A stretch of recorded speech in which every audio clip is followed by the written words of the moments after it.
आयुष के लिए artificial intelligence (AI) और मशीन लर्निंग के उपयोग पर राष्ट्रीय संगोष्ठी की संभावनाएं और चुनौतियां। केंद्रीय यूनानी चिकित्सा अनुसंधान संस्थान, लखनऊ और राजकीय तकमील उत्तिब कॉलेज और अस्पताल के बीच समझौता ज्ञापन पर हस्ताक्षर। आधुनिक तकनीक के साथ यूनानी के क्षेत्र में काम करने के लिए समझौते पर हस्ताक्षर किए गए। जैसे कि आप यहाँ पे मीडिया कोऑर्डिनेटर भी हैं और इसी विषय में सेमिनार हो रहा है, बाहर से लोग डेलीगेट हैं, तो क्या कहना चाहेंगे मीडिया से? सर, मीडिया से और बिहाफ ऑन मैं यही कहना चाहूँगा कि आज हमारे यहाँ जो सेमिनार हुआ है वो हार्नेसिंग आर्टिफिशियल इंटेलिजेंस और मशीन लर्निंग पर आयुष में उसका कैसे इस्तेमाल किया जाए। आज की डेट में हम ये कह सकते हैं कि आयुष जो पद्धति है इसके अंदर आयुर्वेदा, होम्योपैथी, यूनानी, सिद्धा ये पैथी आती हैं। इनके अंदर हम आर्टिफिशियल इंटेलिजेंस को कैसे इम्प्लांट करें और उसका कैसे यूज़ करें। फॉर एग्जांपल के तौर पे जैसे कि उन्नत तकनीक की हम पैथोलॉजी वाली जांच करें और उन्नत तरीके से हम पेशेंट को ठीक करने के लिए तरीके बताएं। फॉर एग्जांपल के तौर पे कि इलाज बिल ग़िज़ा यानी आहार को कैसे ठीक किया जाए। जो आजकल का माहौल है, आज के दौर में जो है हम कुछ भी खा रहे हैं, खाने से पहले हम सोचते नहीं है बिल्कुल।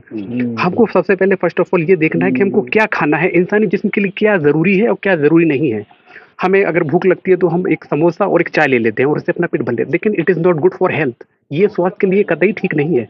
आपको अपने खाने से पहले देखना पड़ेगा कि ये आपके स्वास्थ्य पर क्या प्रभाव डालेगा।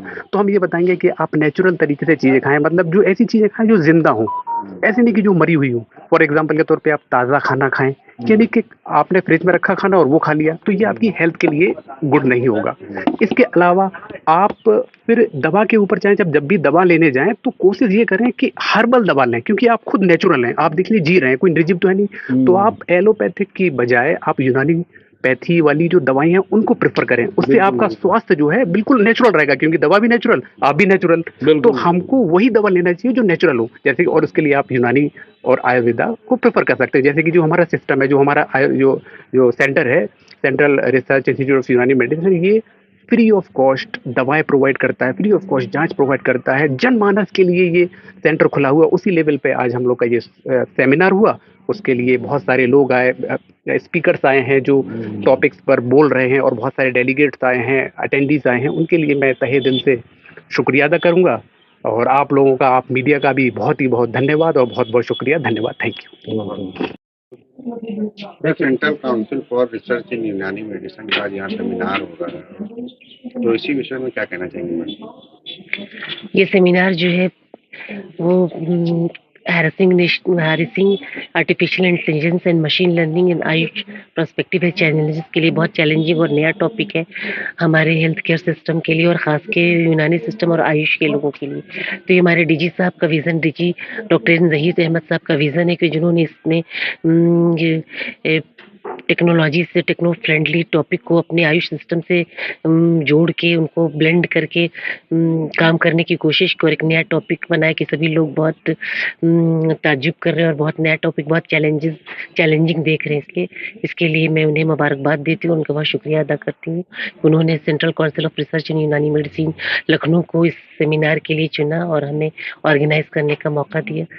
बहुत बहुत शुक्रिया डीजी साहब का। और मैं ये कहूँगी कि ये जो ये सेमिनार है, ये हेल्थ केयर सिस्टम में और आपस ये सराउंडिंग एरिया लखनऊ के लोगों को बहुत फ़ायदा पहुंचाएगा। बहुत सारे लोग इस इंस्टीट्यूट को, कि एक यूनानी हॉस्पिटल है सेंट्रल गवर्नमेंट का, आयुष मंत्रालय का, यहाँ पे वो शायद नहीं जानते थे। तो इसके जरिए उनकी भी, हमारे इस संस्थान की प्रोपिगेशन भी होगा कि इतना बड़ा संस्थान है। हमारे यहाँ 25 बेड का हॉस्पिटल भी है, जहाँ से यूनानी के बेसिक क्लासिकल फंडामेंटल्स के तरीके से इलाज किया जाता है और मरीजों को बहुत फ़ायदा पहुँचता है। मरीज आते हैं और यहाँ एडमिट होते हैं और फिर उसके बाद उनका ट्रीटमेंट। 2 तरह के प्रोजेक्ट सेमिनार आपका, डेलीगेट्स कहाँ से आए, कितने लोग? ये डेलीगेट्स नेशनल सेमिनार तो सारे इंडिया से, चेन्नई से हमारे एक डेलीगेट आए हैं, दिल्ली से आए हैं और दिल्ली से आए हैं, और एक तो चंडीगढ़ से, नाइपर रायबरेली से। नंबर ऑफ कैंडिडेट्स कितने आ गए होंगे? Number 200 and above. 200 plus. Intro दे दीजिए। आप इंट्रो दे दीजिए, नाम बता दीजिए। मैं डॉक्टर नजमा सहर, यहाँ सेंट्रल रिसर्च इंस्टीट्यूट ऑफ यूनानी मेडिसिन में डिप्टी डायरेक्टर के पद पे कार्यरत हूँ और यहाँ यूनानी चिकित्सा पद्धति के द्वारा मरीजों का इलाज किया जाता है और मरीजों को भर्ती भी। हमारे रिसर्च प्रोजेक्ट है मेन, ये हमारा संस्थान है वो रिसर्च के लिए ही जाना जाता है। रिसर्च के जो मरीज आते हैं, पहले तो जनरल मरीज आते हैं, उसके बाद से हमारा जो प्रोजेक्ट चलता है उन मरीजों को सेलेक्ट कर लेते हैं, अपने स्क्रीन करते हैं अपने अपने प्रोजेक्ट के अनुसार। तो जिस डॉक्टर को जो प्रोजेक्ट अलॉटेड होता है, हम लोग उसको उस डॉक्टर के पास रेफर कर दे। सपोज कीजिए कोई फैटी लीवर का मरीज है, तो जो हमारा डॉक्टर फैटी लीवर प्रोजेक्ट देख रहा है, हम लोग जो दूसरे डॉक्टर हैं वो उस प्रोजेक्ट में उसको रेफर कर दे। इसी तरह बहुत सारे 9-10 प्रोजेक्ट यहाँ पे अभी चल रहे हैं और करीब 50 प्रोजेक्ट यहाँ पे कंप्लीट हो चुके हैं। यहाँ पे संस्थान जब से हुआ है तब से 40-50 प्रोजेक्ट कंप्लीट हो चुके हैं, सब कंपाइल हो चुका है, सबके रिसर्च पेपर भी पब्लिश हो चुके हैं। तो मैं यही कहना चाहूंगी कि आप लोग जनता के सहयोग की उम्मीद है कि वो यूनानी चिकित्सा पद्धति में और हमें सेवा का मौका दें। Thank you. बहुत शुक्रिया।